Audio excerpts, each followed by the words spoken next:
Halo, Assalamualaikum warahmatullahi wabarakatuh anak-anak. Nama saya Agusti Lailatul Isnaini, NIM 1908107012, nomor absen 10. Di sini saya akan memberikan video pembelajaran. Ayo kita lihat yuk.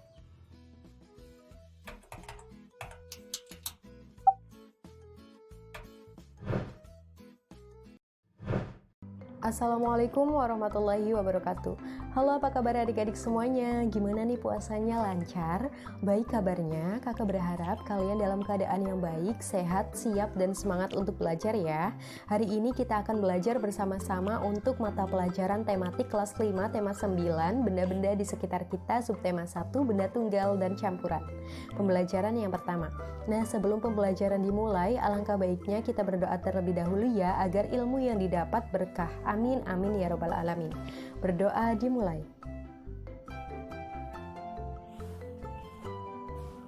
Berdoa selesai. Kita mulai dengan perhatikan percakapan berikut ini. Adik-adik, hari ini ayah, ibu, dan Lani pergi ke toko elektronik. Mereka akan membeli mesin cuci baru. Karena mesin cuci milik keluarga Lani sudah tidak bisa digunakan lagi. Beberapa hari yang lalu, mereka sudah melihat gambar mesin cuci yang akan dibeli. Di mana sih mereka melihatnya? Ya, mereka melihatnya melalui iklan yang ada di dalam sebuah majalah. Lani memperlihatkan iklan mesin cuci kepada pelayan toko. Apakah adik-adik tahu apa itu iklan? Lani berkata, "Pak, ada mesin cuci seperti gambar ini, Pak." Pelayan menjawab, "Ada. Kemari saya perlihatkan barangnya." Nah, sekarang kita akan mempelajari tentang iklan ya adik-adik. Sekarang kita perhatikan gambar iklan berikut. Ada gambar iklan mesin cuci. Gambar ini merupakan iklan media cetak yang menawarkan produk mesin cuci dengan merek resik.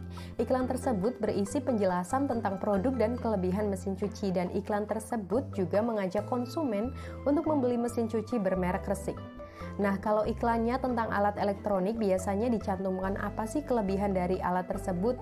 Informasi-informasi penting tentang alat tersebut biasanya akan dicantumkan dalam iklannya.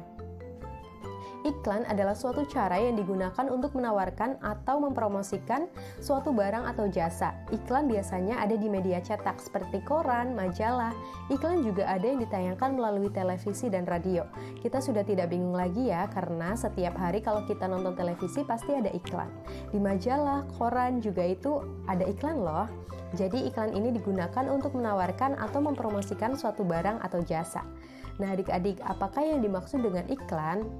Yang dimaksud dengan iklan adalah pemberitahuan mengenai suatu barang atau jasa kepada halayak umum agar mereka tertarik untuk membeli dan menggunakan barang atau jasa yang ditawarkan. Itu pengertian dari iklan. Lalu di sini ada pertanyaan lagi ya, dalam iklan mesin cuci tadi, apa ada kata yang menurut kalian asing? Yuk kita cari tahu. Tadi ada kapasitas dan program. Kalau kapasitas artinya daya tampung dan program itu artinya cara kerja. Lalu kalau ada kata asing lagi, kalian bisa tuliskan di buku kalian masing-masing. Kemudian kalian bisa cari artinya melalui KBBI, Kamus Besar Bahasa Indonesia. Keluarga Lani sudah mendapatkan mesin cuci baru sesuai yang diinginkan. Lani tidak sabar untuk menggunakan mesin cuci barunya.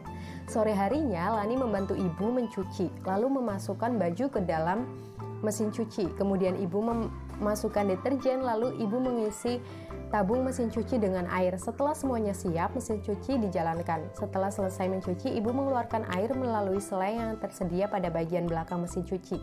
Air yang keluar sudah berwarna. Warna air yang belum tercampur oleh apapun sebaliknya bening. Air cucian tadi sudah tercampur dengan deterjen dan kotoran dari pakaian. Sedangkan air yang belum tercampur oleh apapun disebut dengan zat tunggal. Apakah yang dimaksud dengan benda zat tunggal? Apa saja benda-benda di lingkungan kita yang termasuk dengan benda zat tunggal? Mari kita cari bersama-sama. Ini adalah contoh gambar benda yang termasuk dalam zat tunggal. Jadi zat tunggal adalah benda yang belum tercampur dengan apapun. Apakah yang dimaksud dengan zat tunggal? Nah adik-adik, perlu kita ketahui nih tentang zat tunggal dan zat tunggal adalah zat yang tersusun dari satu jenis material saja dan tidak ada campuran apapun. Nah, untuk tugas minggu depan, bawalah benda-benda di sekitar kamu yang mengandung zat tunggal ke sekolah ya, minimal 3 benda. Kemudian lakukan pengamatan terhadap benda yang kamu bawa. Apakah benda-benda yang kamu bawa benar-benar termasuk dalam zat tunggal? Lalu tuliskan benda yang termasuk zat tunggal. Dari hasil pengamatan kamu dan teman-temanmu bisa ditulis pada buku per kelompok. Nah, kakak akan memberikan contoh benda zat tunggal ada tembaga, kapur tulis, besi, air, gula, dan garam. Semua benda yang ada di sekitar kita ini semuanya termasuk material. Material adalah segala sesuatu yang menempati ruang dan mempunyai massa. Berdasarkan komposisi penyusunannya, material dibedakan menjadi zat tunggal dan campuran. Zat tunggal ini merupakan zat yang terdiri atas material sejenis. Contoh benda termasuk dalam zat tunggal adalah air garam, air dengan gula, dan emas 24 karat. Sedangkan campuran adalah zat yang terdiri atas beberapa jenis material atau zat campuran. Dibedakan lagi menjadi zat campuran homogen dan heterogen. Homogen merupakan campuran zat yang penyusunannya tercampur sempurna, dan homogen kebalikannya. Contohnya air dengan sirup, air dengan perunggu, air dengan kuningan. Sedangkan campuran heterogen merupakan campuran zat penyusun yang tidak tercampur dengan sempurna. Zat penyusun yang masih bisa dibedakan, contohnya air dengan kopi, air dengan tepung, air dengan minyak. Nah, jadi adik-adik, kalian sudah tahu ya campuran homogen dan heterogen. Pertanyaannya, apakah yang dimaksud dengan zat campuran? Nah, zat campuran adalah zat yang tersusun dari beberapa jenis material atau beberapa zat tunggal. Apa saja benda di sekitar kamu yang termasuk dalam zat campuran? Tuliskan minimal 5. Seperti contoh, air sirup, air dengan teh, dengan air kapur, air garam. Nah, demikian itu adik-adik pembahasan kita di tema 9 subtema 1 pembelajaran 1 ya. Semoga ilmu yang kalian dapat bisa bermanfaat untuk kalian semua. Dan untuk mengakhiri pembelajaran hari ini, mari kita membaca hamdalah bersama-sama ya. Alhamdulillah. Sampai jumpa kembali di video pembelajaran yang selanjutnya.